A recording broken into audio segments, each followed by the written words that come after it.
And then he takes his own axe, and he chops down part of the tree. Now he's got wood from the tree that he planted.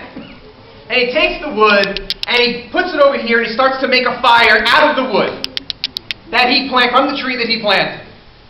And then he starts to eat some, put some meat on the fire, and he's eating the meat, and doing all that kind of stuff. And then he takes wood, and, he builds something with it, and he's doing all this, warming himself with the fire from the wood, from the tree that he planted himself. And then he takes some more wood from the tree, from the acorn that he planted himself, and fashions himself an idol, and goes, "Deliver me!" And what Isaiah is saying is that it's really dumb what he did, for him to just build something with his own hands, use it for other purposes like eating and then just warming himself, and then saying, crafting an idol out of it and saying, "Deliver me." So what is that, and how does that relate to us? This is relying, trusting on the work of your own hands. So as I was praying down like idolatry, I got no problem with that one. He said, if you rely on the work of your own hands, if there's something in the work of your own hands where you're saying, "God, save me through this," that is modern day idolatry, even for the believer. Because we are fix-it people. But sometimes Adonai doesn't want us to fix. There are people that we feel need fixing, where Adonai is saying, "You are not the tool for that job." And you saying, deliver this person through the work of my hands, is going away from the light and easy level and going into the place of idolatry, because you're trusting in what you can do. And Adonai maybe saying to you, "Back away."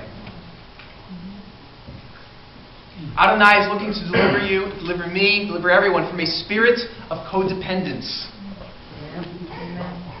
In Yeshua's name, I deliver you from a spirit of codependence. A spirit that where you think that you can fix, through the work of your own hands, somebody else's addiction. Amen. When Adonai has it all covered. And he has the right tool for the job.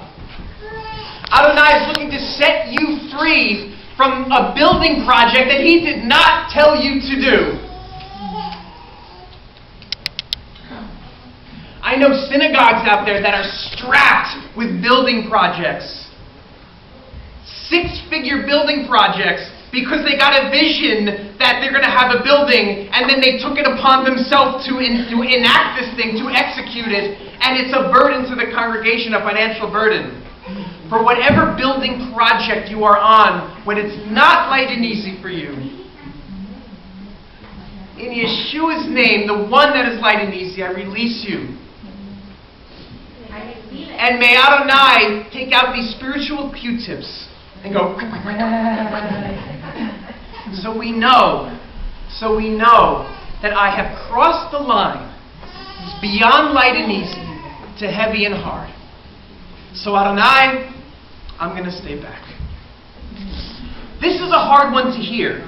Sometimes we need to step back when it comes to our own shortcomings and our own failures, and even our own sins. I know there's a vessel out there that was talking to me about cigarettes, and how he desperately wants to be healed from an addiction of cigarettes. But what was holding him down was not the cigarettes. It was the guilt.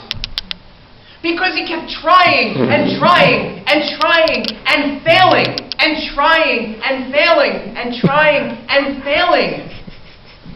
So I told him, and you're going to have to hear this without running out of here, I told him, go smoke. If you don't have the ability, if God didn't give you that Betzalel spirit to do this, then just smoke. Just smoke as unto the Lord. And put it down. Put down the trying. And maybe then Adonai will enable deliverance. Because the work of your own hands is becoming tiring for you. And that's rough. Because you don't want to tell people just to sin. But sometimes we don't have the ability to do it. Even for ourselves, we are not the vessel, we are not the tool to do it. It may come from somebody else. Somebody will lay hands on you. Somebody will pray over you. Somebody is praying over you, you don't even know. Your grandma. And all of a sudden this thing is going to be healed. And how did it happen? It didn't come from the work of your hands. It came from Adonai raising up the Betzalel in the moment to take care of the thing through a spirit. Adonai is looking to deliver you from a spirit of control. Because when you are controlling, you have an outcome that's on your mind and you are doing everything you can to make sure this is the outcome. I release you from that. I release you to give the outcome to the one who has enabled it and called it to be so from the beginning. In Yeshua's name. There is a song that I sang in spirit 1 year ago today on the Jewish calendar, which is a spiritual song. You have to hear it in spirit. Because it speaks about this thing that we have, this thing that we love, this thing that we know we can work on, we're good at it. But then Adonai has something even greater for us, but in order to get to the greater, we have to put down this thing. But it's hard to put down this thing. So Adonai is enabling you to actually put down what you love, so He has a greater plan for you. So at this time, I want this to be sung over you in spirit. You have to receive it in spirit, because it's a very spiritual song. So receive it.